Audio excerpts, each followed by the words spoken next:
First Class trilogy now. The X-Men First Class, X-Men Begins trilogy, really. Or Begins quadrilogy, really. I mean, it's actually more of a quadrilogy, really, if you count X-Men, since X-Men Dark Phoenix is 4th one in it. The X-Men Begins trilogy, essentially quadrilogy, really. Of course, consists of, X-Men First Class, X-Men Days of Future Past, X-Men Apocalypse, and X-Men Dark Phoenix, which was the last film in the X-Men Beginnings saga. It's also the last mainline film in the X-Men film franchise overall, but not the last X-Men film. That title was a New Mutants, which I'll talk about that. I will talk about that.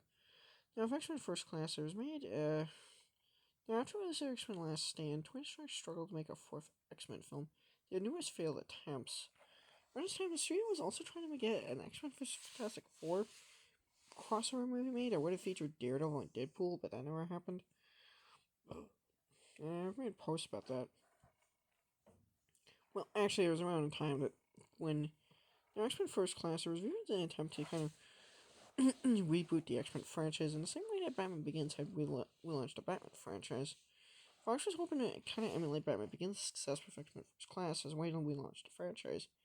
But it was also at the same time meant to be a prequel exploring how Professor X met Magneto, even though it's massive contradictions, because in the first X-Men movie, Professor X mentioned he met Magneto when he was 17.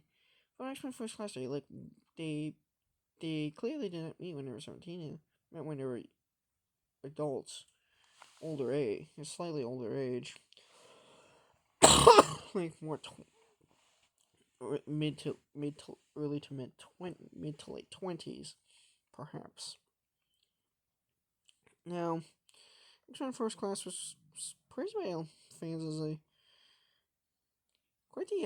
was seen as quite the departure from prior X-Men films. While prior X-Men films were more of these superhero sci-fi type films, X-Men First Class was meant to be kind of a throwback to spy films like the classic 1960s James Bond films of that period.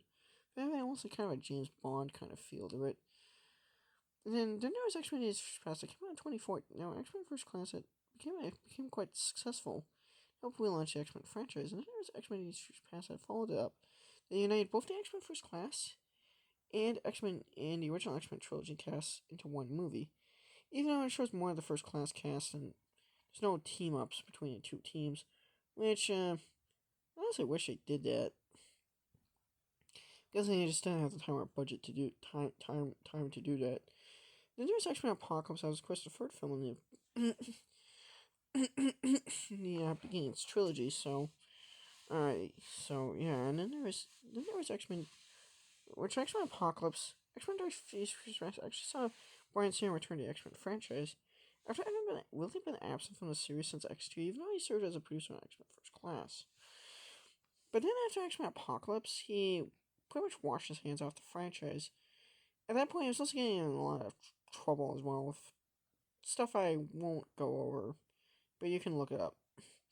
The X-Men Dark Phoenix, that was when X-Men franchise's longtime producer and writer and producer Simon Kinberg decided to take on a director's chair, which marked the film his directorial debut.